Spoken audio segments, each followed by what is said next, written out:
In the last video, we saw how to describe what happens when we measure just part of a many-qubit system in the computational basis. In this video, we'll look at what happens when you measure part of a many-qubit system in an arbitrary basis.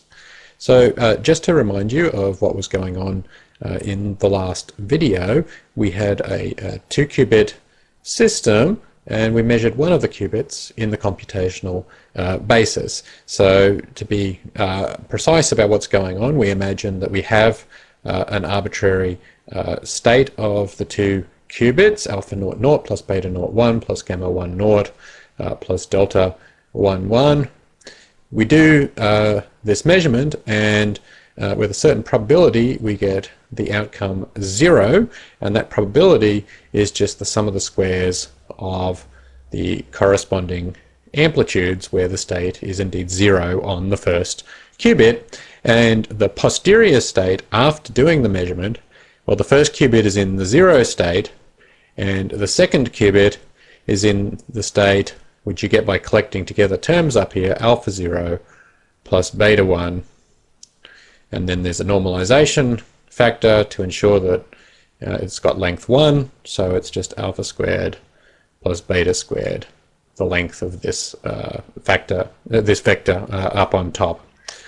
Okay, and that's what happens when we get the 0 outcome, and very similar kind of expressions are true for when we get the outcome 1. Now, what would happen if instead of measuring in the computational basis like this, we measured in an arbitrary basis? So we could have two orthonormal vectors, E0 and E1, and we imagine measuring the first qubit in that basis. So for example, just to make this really concrete, we might have E0 be the state 0 plus 1 over root 2, and E1 equal to 0 minus 1 over root 2. And you can easily check that these are indeed orthonormal vectors. So how should we describe this partial measurement in this particular basis? And of course, the trick, as you can well imagine, or the procedure that we use, is to re-express this quantum state in terms of this basis states E0 and E1. So in particular, because it's an orthonormal basis, we can re-express 0 in terms of E0 and E1, and we can express the 1 state here in terms of E0 and E1, and we'll do that, in fact, right now. So when we do that, we'll end up with some state. Let's write it, or basically we change the coefficients.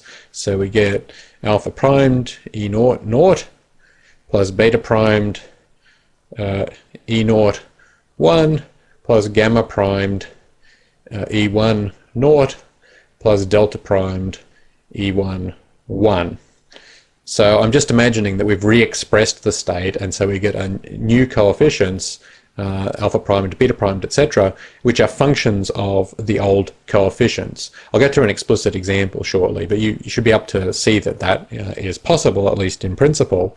And of course what happens is that the probability then of measuring outcome 0, so corresponding to the E0 state, not the computational basis measurement, but the new measurement, the probability of getting 0 is of course just alpha primed squared plus beta primed squared, as you would expect. We're summing up the squares of the amplitudes of the corresponding states in this expression.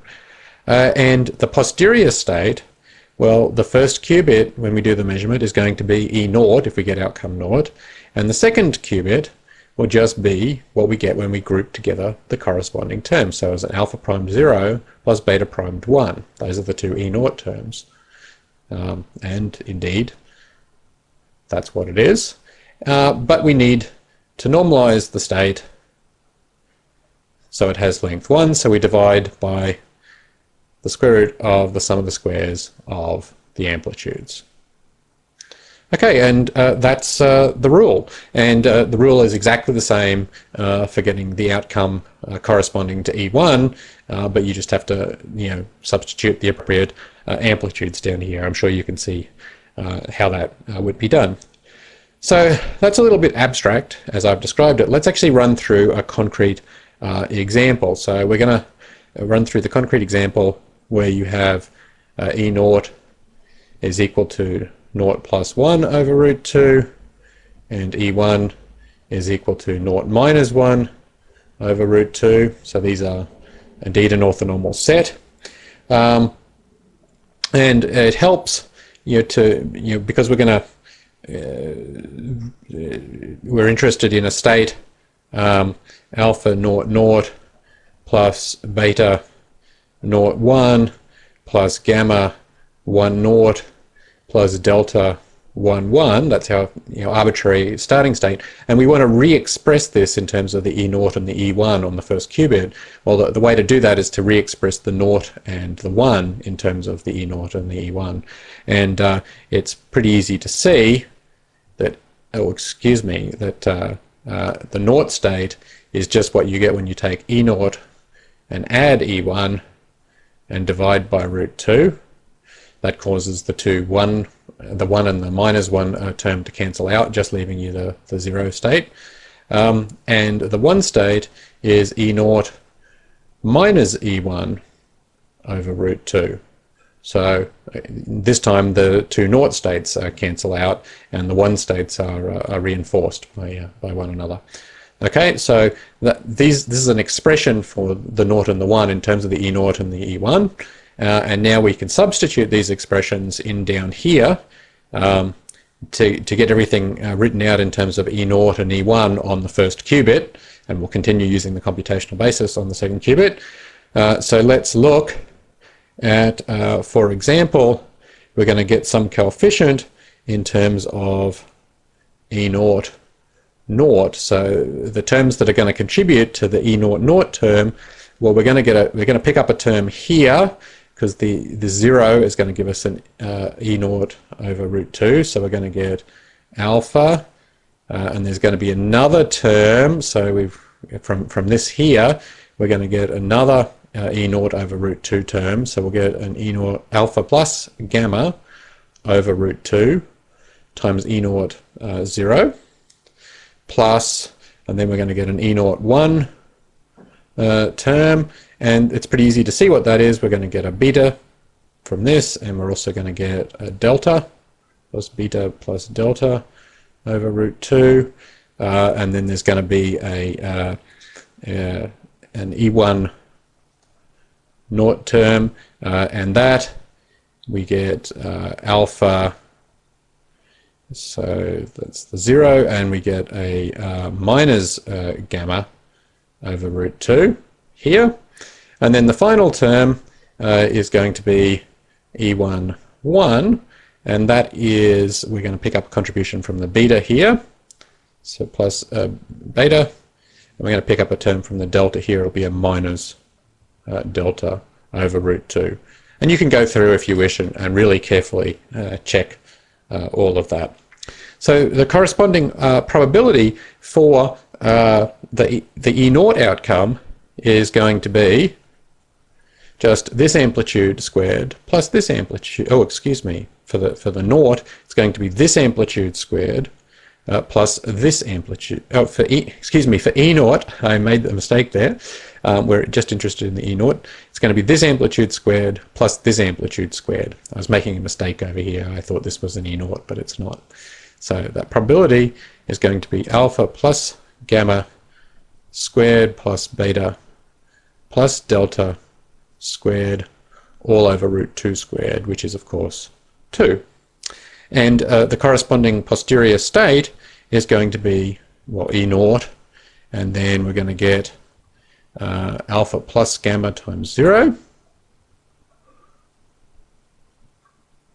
plus beta plus delta times 1, all divided by the same root 2, but we're going to have to normalize anyway, so we're going to end up with just some constant overall factor And I'm not going to worry too much about that. It's going to be the square root of the sum of the amplitudes squared. You can figure out exactly what that expression is. It's just a number, and it's kind of messy. Okay, so that's what goes on when you do that partial measurement, at least for the 0 outcome. And the 1 outcome is very similar, as you can no doubt imagine. So what about more complicated cases when you have many, many qubits? Well, I'm going to imagine that we measure just the first few qubits of a many qubit system, and so in some arbitrary basis. And so we're going to imagine expanding the overall state in terms of an orthonormal basis for the first few qubits, which we're interested in measuring in, together with the computational basis, or it doesn't actually matter, but we'll say the computational basis for the remaining qubits. And of course, the probability, if you measure in this orthonormal basis for getting a particular outcome J, is just the sum on K of all the amplitudes consistent with that measurement outcome squared. And the posterior state is just EJ on those qubits, those first qubits, together with, on the remaining qubits, the corresponding state with all the amplitudes alpha jk, divided by some appropriate normalization to ensure that this is a properly normed vector. So in fact, just the square root of the sum over k of the alpha jk all squared is what this normalization factor will be, but I won't write it out explicitly. So that's the rule, that's the general rule for describing a partial measurement on a many qubit system. In practice, it can sometimes be a little bit complicated because the qubits we're measuring are not necessarily the first few qubits in the system, and so there are some, we might need to be careful about how we do the ordering when we do this kind of decomposition, but that's a detail that in practice is usually easy enough to deal with. Okay, what we're going to do next, now that we understand these partial measurements in an arbitrary orthonormal basis, is we're going to go and take a look at quantum teleportation, which gives us a practical application of doing these kind of partial measurements and should help illustrate exactly what happens when we do them in a really very interesting and surprising way.